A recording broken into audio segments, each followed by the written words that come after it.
Okay, we have the first question from the floor. Is, how does meditation help relationships? Because you all have to go home, or not all of you, and you have to live with each other. You have to be kind to each other. Number one, just as I was saying earlier, that when you get really, really nice meditation, even the contents of the toilet bowl look especially beautiful. So when you get good meditation and you go back to your partner, she looks so beautiful and he looks so handsome. He's always been like that, but because you meditated, you can appreciate things in him you've never seen before. In other words, life gets more interesting and more beautiful. And as I said in other contexts during this retreat, one of the reasons that people get upset and angry at each other, and why people who love each other say bad things, is because they are tired and stressed out. So a little bit of meditation stops all of that grumpiness and negativity in a relationship. In one of the disciples who started teaching meditation in year 6 in a school, a government-run school in Perth many years ago, she did this because she noticed teaching, well, she called it quiet time because many of the students there were Christian. They called it meditation. She may have got into trouble. So she called it quiet time at the beginning of the year of these 10, 11-year-olds, 11 or 12-year-olds in year 6. In Australia. If she started with 5 minutes at the beginning of the year, built it up to about 15 minutes by the end of the school year. Every morning they would do their quiet time, a bit of meditation. And she did that because she realized it would increase their academic performance. I remember seeing the principal, and the principal said, I'm a Christian, but this works. I've seen the amazing results in this particular class run by this particular teacher.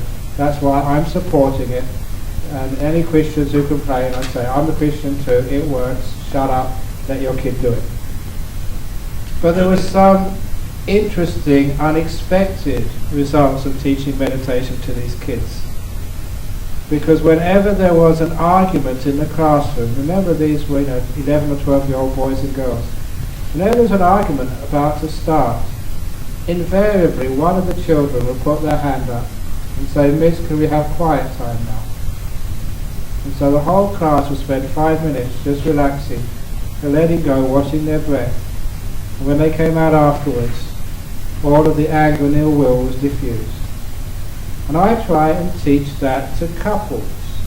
If you're about to have an argument, you know what it's like. Someone saying something nasty to you and you say something nasty back. Please, one of you, put up your hand and say, okay, quiet time. And both of you, go and sit down on your butts and meditate for 5 minutes. And then afterwards, you find that reason why you're getting upset at each other is just short-circuited. And if you don't do that, the whole family should do that. So your kids, when they see mummy and daddy arguing, the kids should put up their hand and say, Mummy, Daddy, quiet time. And all of you have to respect that. Mummy, Daddy, the kids, you all sit down for 5 minutes. Only 5 minutes, that's not that long. So you don't break out into these terrible arguments. Because if you do break into these arguments, it always leaves this terrible bad taste for days afterwards. No one is right. Both of you are wrong when you argue like that. But the thing is, we don't know how to break that cycle. So that's one way of doing it, having quiet time. And anyone in the family, whether it's the kids, whether it's the husband, the wife, or the dog, if you have a dog, can call for quiet time. And when they call for quiet time, everyone has to have that quiet time.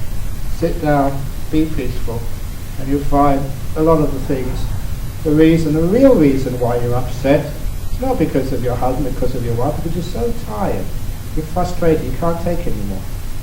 If there is something you have to discuss, some important issues, for goodness sake, choose the right time and place. Don't go and lay that on your husband when he comes home from work after a busy day stuck in the traffic. Don't tell your wife that when she's going through the worst parts of menopause. She will just get really upset. The trick is, if you've got something very serious you have to discuss, you have to choose what the Buddha said, the right time and place. And sometimes, instead of choosing that, you create the right time and place. I advise many couples, if there's something very serious you have to talk about, go out to dinner, dress up, go to a really nice restaurant, not McDonald's. Your wife, your husband deserves more than that. Go out to a nice restaurant, like a nice Chinese restaurant, 9 courses. And look, by the time you get to that 9th course, your husband is so softened up. You can tell him anything, and he'll say, yes, darling. So soften people up first of all, get them in the right mood, and then you can talk about difficult issues. And they're more likely to discuss it in a good way, simply because you have constructed the right time and the right place for that discussion. Trouble is, arguments happen when we don't choose the right time. We mention something, it's the wrong time to bring it up. Just leave it alone, let everything get cool first of all, and then you can start talking about it. And the last thing is, I mentioned this in brief in that last little talk, about people having fault-finding mind, instead of the opposite, this is good enough. And I don't know your relationship with your partner, but sometimes that we've got such a fault-finding mind, but all we see in this guy we've been living with, this woman who's been sharing our house with us for so long, we see all her faults and all his mistakes. It's so easy to do that. That's called developing the fault-finding mind. And you young girls and boys who haven't got a partner yet, if you're looking for one, they will always have some faults. There's no girl without a pimple somewhere. There's no boy who hasn't got some fault somewhere as well. But if you have a fault-finding mind, you'll never find a partner in life at all. There's no one who is that perfect. So you girls, if you want a boyfriend, you have to remember, he's good enough. Girls, yeah, she'll do.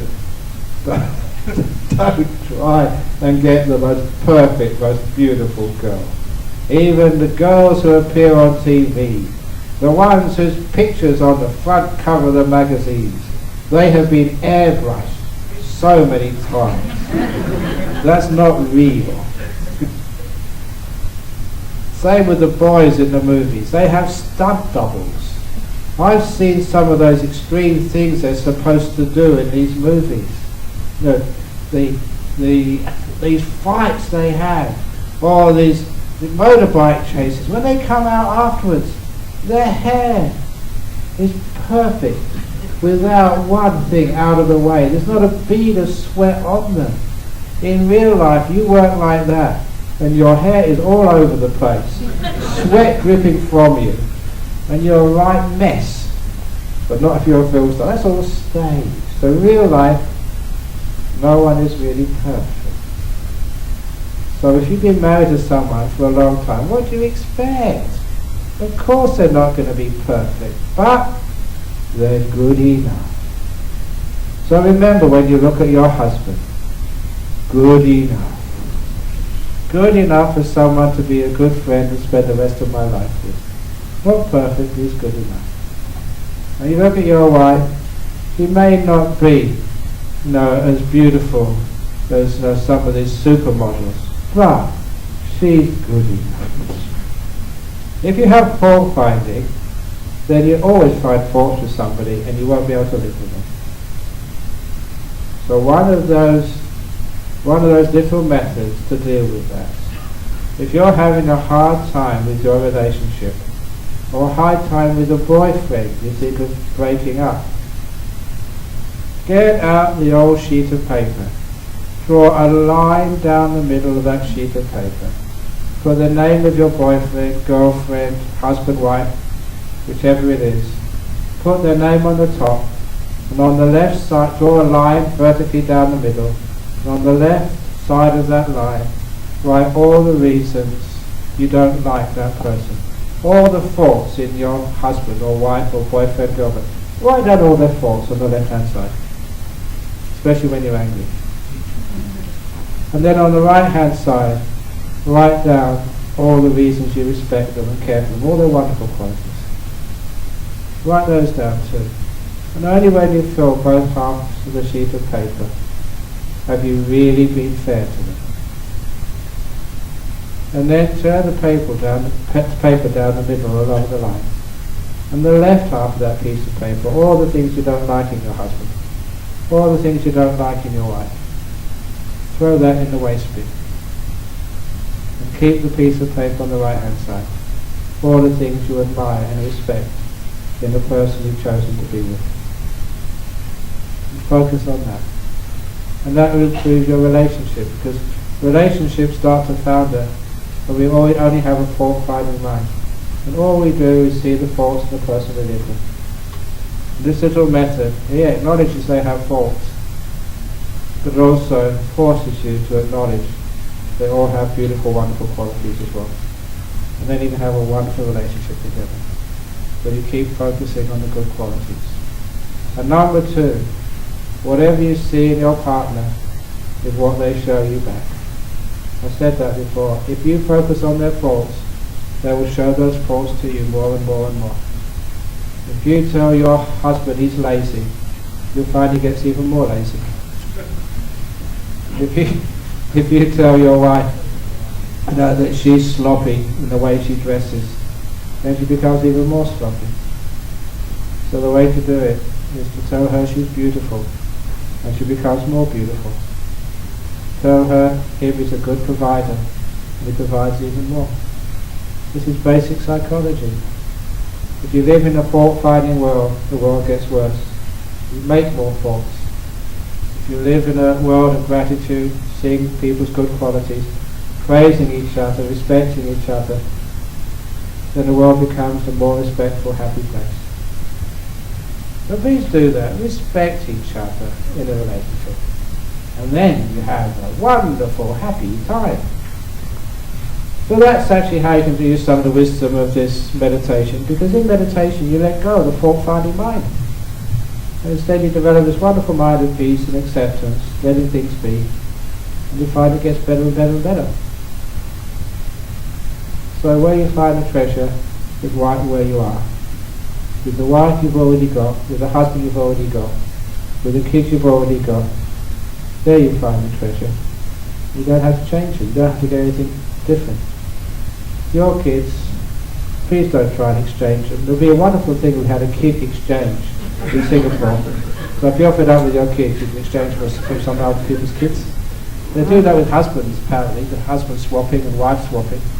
It wouldn't be good to have kids swapping. Somebody think, maybe that's an interesting idea. I consider that. Especially when your kids are driving you around in bed. But yeah, they give you a lot of happiness as well.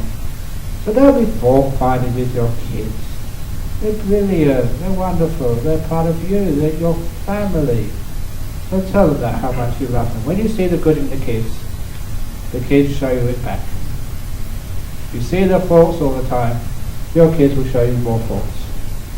Whatever you see in other people is what they show you back. Any questions about that? We've got a few questions in here, so I'll do these ones. Venerable Sir, you advise us to be always in the present moment. What if the present moment is a miserable one? Is it wrong to dwell in past wonderful moments? When you may first come to the present moment, it may look miserable. But after a while, you just stay there, and it gets more and more wonderful. It's like it transforms. There's an old fairy tale about the princess. And this princess was turned into a frog by a wicked witch. And this frog was really a beautiful princess. And one day this man came. He was a handsome prince. And he kissed that frog. And the frog turned into this beautiful princess and they lived happily ever after. You've heard that fairy tale? You know what it means? Your husband is like ugly frog. But you give him a kiss of compassion and wisdom, and then he turns into this handsome prince. This is a kiss. It's a symbol of loving kindness and of wisdom. And whatever you give loving kindness and wisdom to, however miserable it is, it turns into the most beautiful prince or princess. So this present moment is a miserable one, just because a spell has been put on this present moment by that wicked witch called Mara. And all you need to do is to give this present moment a kiss.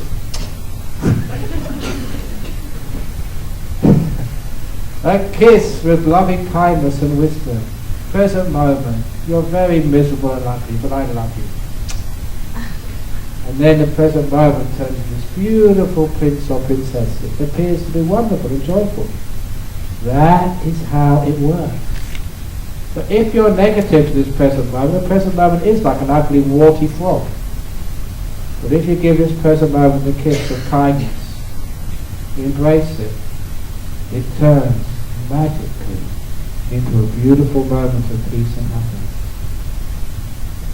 So it's what you add to the present moment is what's important. If you have fault finding and negativity, this is miserable, I'm tired, I'm sick, I hate this moment, then you are adding negativity. You turn even princesses into frogs. Your fault, not the present moment's fault. But if you look at the present moment and give it lots of kisses, no matter how ugly the frog is for now, it turns into the most beautiful and wonderful present moment. So you fall in love with the present moment and you live happily ever after. So that's that's actually a good symbol. That's actually how it works. If you're having a hard time, pain or whatever, that's ugly frog. Give it loving kindness. Give it the kiss of loving kindness. And it turns into a beautiful princess.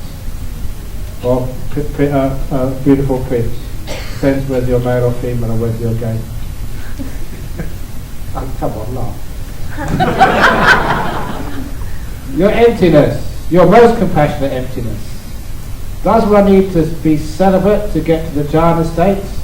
I'd experienced something jhana, yo-yo jhana 2 years ago in Chiang Mai, when I was celibate for 9 days. But haven't experienced it ever since. I mean, you haven't experienced sex ever since? I don't think so. I haven't experienced jhana for 7 days, ever since. And I'm sure celibacy has a direct effect on jhanas. For in part, I've been a good boy, and I'm not being involved in any sexual misconduct. Please enlighten me. We've met a good boy. You know, it's basically, I mean, all adults here, and don't think, oh, my kids are here, you mustn't mention the sex word. They hear about it at school, they hear about it in the movie, so you might as well tell it to them now and be open and honest. They probably know much more about it than you ever expect. So the point is, my first experience of deep meditation was about 4 or 5 days after having sex with my girlfriend. And I really couldn't believe that, because I didn't know anything about Buddhism at the time. And so it was really weird and strange. But there it was, it happened. So after that, the personal experience, celibacy might help, but it's not absolutely necessary. So you can still get jhanas when you're having a full sex life. But if you have lots and lots of lust all the time, then it's very difficult to get to jhanas, because you've got too much attachment, too much craving. But yeah, it can be done. So it wasn't actually the celibacy in Chiang Mai which got you into the Dice meditation. It was something else. It was just the idea of letting go, being at peace. You managed to press all the right buttons. The problem is that once a person gets into these states once, they always want it again. And that's always a big trouble. So please never want the experience back again. Want the causes to come back. Build up the causes and then the results happen. Just like the person goes home and have all these dishes to wash in the kitchen. They say, oh, when are my dishes going to be washed? I want my dishes to be clean. I want my dishes to be clean. That's not the way to get the dishes to be clean. Instead, you think, what's the cause for clean dishes? And the answer comes, the insight comes, washing them. So you wash them. And then, hey presto, all the dishes are clean. So instead of thinking, I want jhana, I want nimittas, I want to be peaceful, I want to be enlightened. If you do that, you never get jhanas, you never get peaceful. You mean, what's the cause of jhanas? Letting go. So you let go, like washing dishes. And then jhanas happen. It's as simple as that. How can Ajahn Brahm answer all questions with wise answers? Can I have your wisdom? Yeah, sure. We'll auction it off to the highest bidder to raise funds for the Brahm Centre in Singapore. So how that? It'd be wonderful if you could sell wisdom. But anyway, the only thing you can sell is stupidity. People will buy that. And they'll pay a lot of money for stupidity. It's true. They brought, don't know how much money, how many millions they paid for that book, The Secret. They'll buy stupidity, but wisdom they can never buy. You deal your emptiness. What are some things to be mindful about if I'm in a relationship with someone who is contemplating to be a Christian? I was always only contemplating it. So you say, keep on contemplating it, but don't go further than that. Take her to retreats. One thing to contemplate is to tell her, look, if you become a Christian, how much does it cost? 10% of your income. That's pre-tax.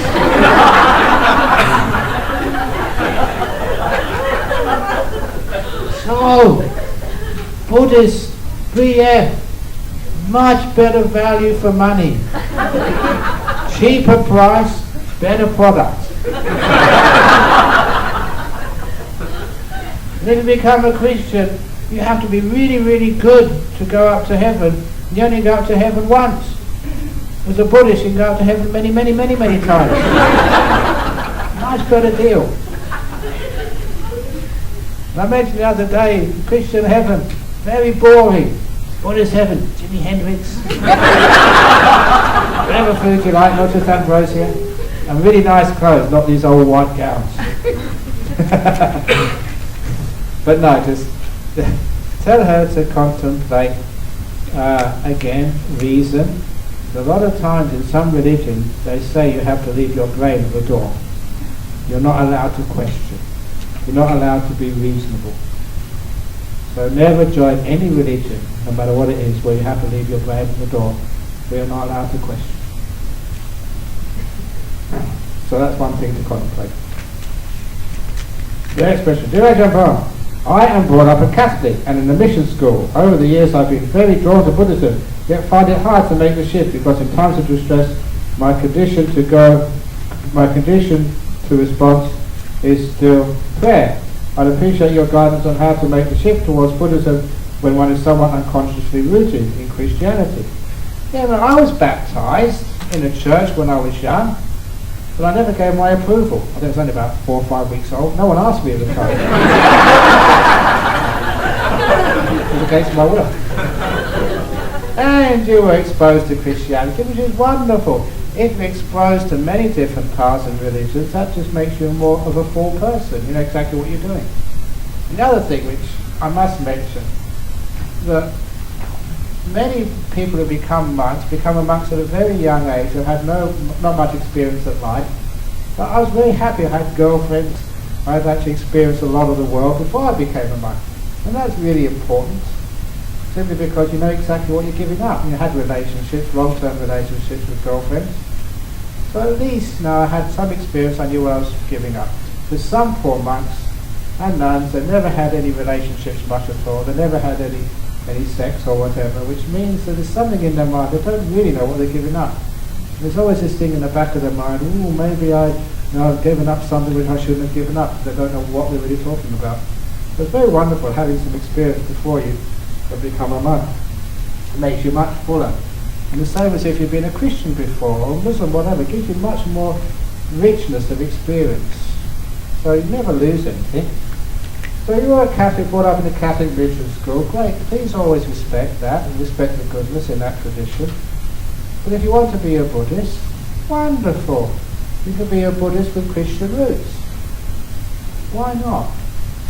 Which means that many of the things which you learnt as a kid, many of the kindnesses in Christianity, which is what it's very strong on, really getting out there and helping other people, the sense of community, we can learn from that, which is a wonderful thing we're doing. But it's also a case of learning how to be a good person. And one of the things which many people say, this is not really to do with meditation, but to do with Buddhism in general in our modern world. One of the things which Buddhism has never really been is politically and socially active. Well, the Christians have done that. They've actually stood up against things like slavery.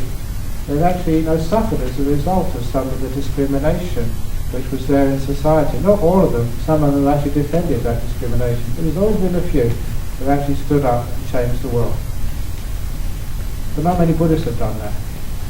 I remember reading this article of a speech given by Professor Richard Gombrich, the head of the Buddhist Studies Department in Oxford University, who said that was one of the big failings of Buddhism in Asia.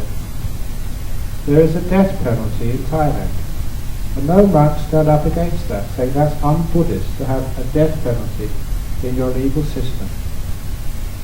You don't have that death penalty in modern Christian democracies in Europe. You still have it in the United States, but not in Europe, because people have stood up against that. It's not being a deterrent, not working, being inhuman, against human rights. Why don't the Buddhists stand up against that?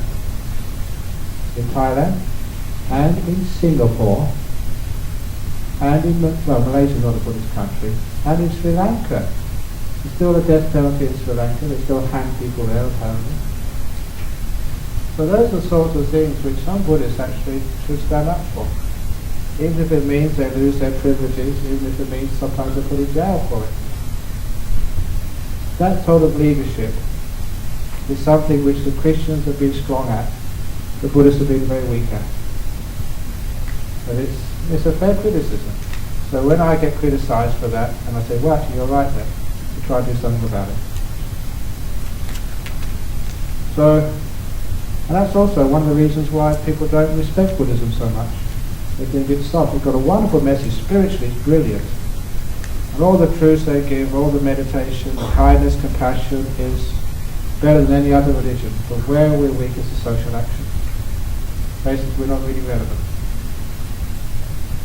So Buddhism is a very private path, it's seen by many people. We really should do a bit more than that. That's how I feel anyway. I don't know if you feel the same. But it's got a lot to offer, we should offer it. Dear Ajahn, I prefer to do walking meditation as I often find myself falling asleep during sitting meditation. Worse still, I'm afraid I'll snore. Actually, you only usually snore when you're actually leaning back. If you're sitting, you don't usually snore. But anyway, if you do snore, remember what I told other people. Don't disturb the noise, because it's not the noise which disturbs you. So it's not the snoring disturbs other people, it's they who disturb your snoring. It's just nature, so just snore. There's walking meditation as effective as sitting meditation. Yeah, it can be almost as effective. You can't get into jhana when you're walking meditation, but you can certainly get very peaceful and very still. And especially if you do walking meditation, you get still enough to overcome all that sleepiness. So then when you do sit meditation, you don't have that problem of falling asleep. So do walking meditation first. And then afterwards do sitting meditation. You find you don't go to sleep, you don't snore. And that's a wonderful way of doing your meditation. So, any other comments on those questions before we do another meditation? So, we can do another meditation. Now let's do some snoring meditation. So, if you want to, are you okay? If you want to stand up and just stretch your legs, please do so. Otherwise, for some of you who are leaving this afternoon, this is the last chance for Nibbana, the last chance for jhana. Oh, who knows what's going to happen in the next 25 minutes.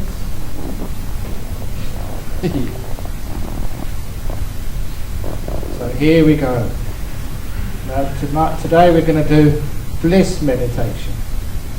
Those of you into ecstasy and can't afford the pills, which are illegal anyway and bad for your health, this is the alternative to the drug ecstasy. This is the meditation ecstasy.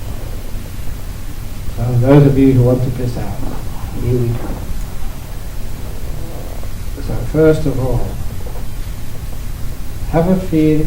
How does your body feel now? Is there happiness in the body or suffering? See if you can move your body to a greater degree of happiness. So instead of making stillness your goal, there's happiness in the body.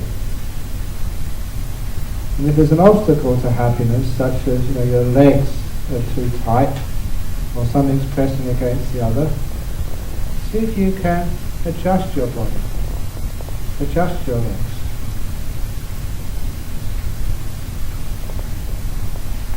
See if you can notice when your body gets in a good position, not only is it relaxed, but it feels pleasure. The pleasure of a comfortable body.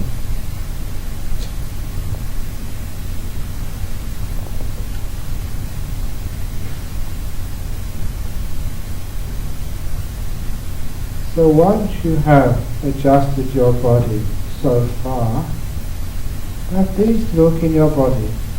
What's the most pleasurable part of your body right now? What's the part that feels the nicest? Which feels the most peaceful? The one which is so comfortable. What does that feel like?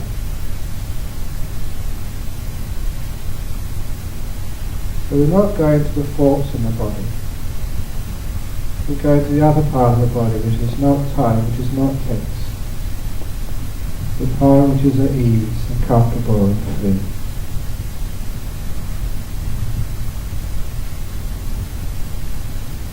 Sometimes people who are sick with a cancer, sometimes they forget the cancer is only a part of their body, and the rest gets neglected. You may have an ache or pain in one place. What about the rest of your body?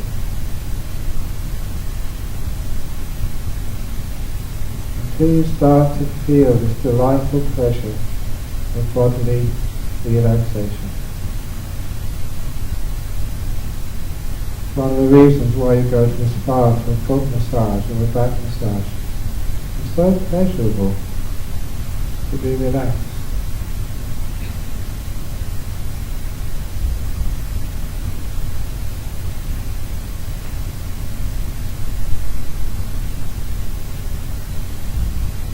Once the body is nicely at ease, then focus on your mental world.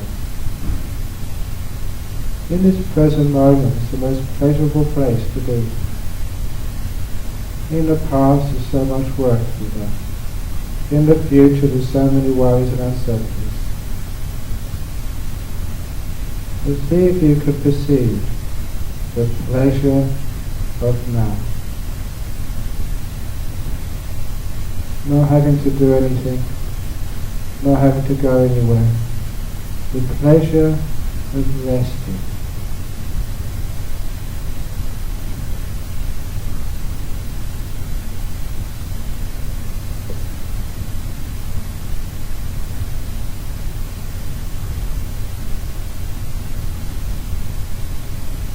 The pleasure of not having to achieve things. Not having to be forced, just being free to be.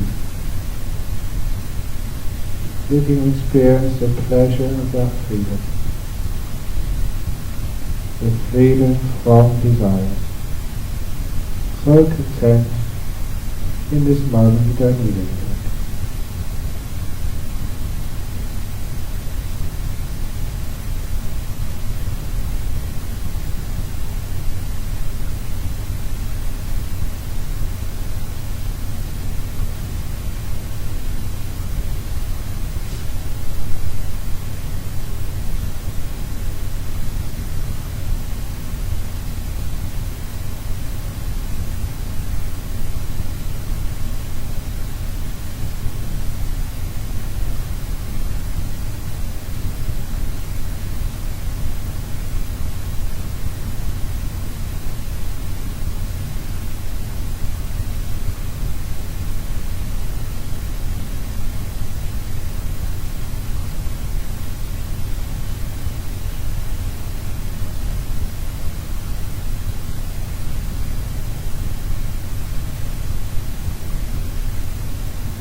Just the pleasure of not having to think, not having to form opinions, not having to work anything out.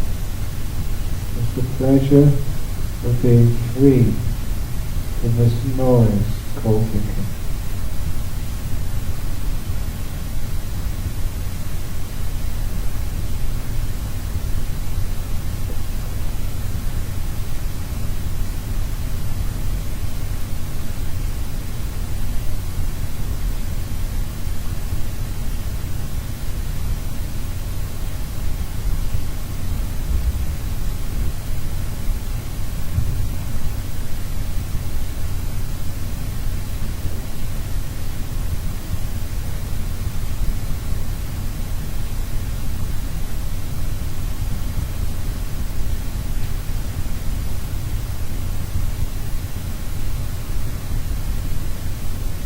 Now I invite you to watch your breathing.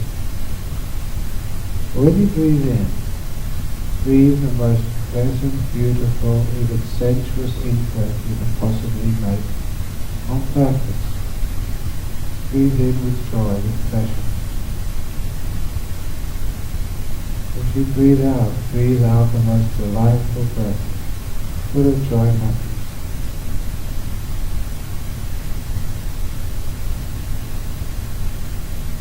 Breathing in joy, breathing out happiness.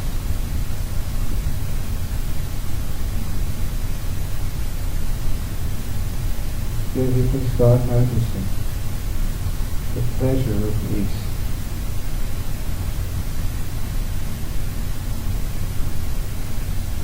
Delightful breath going in, delightful breath going out.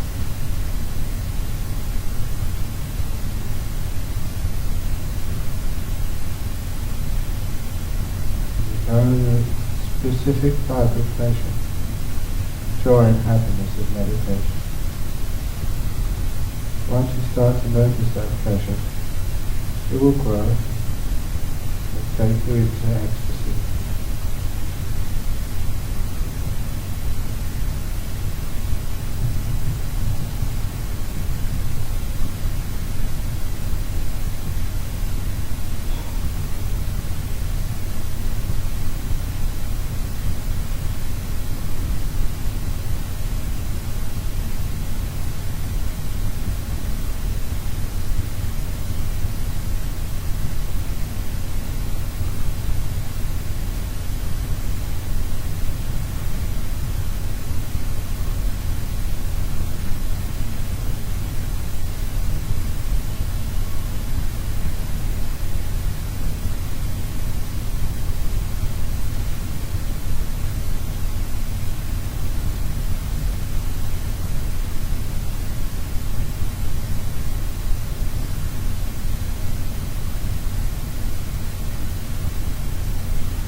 please watch your breaths.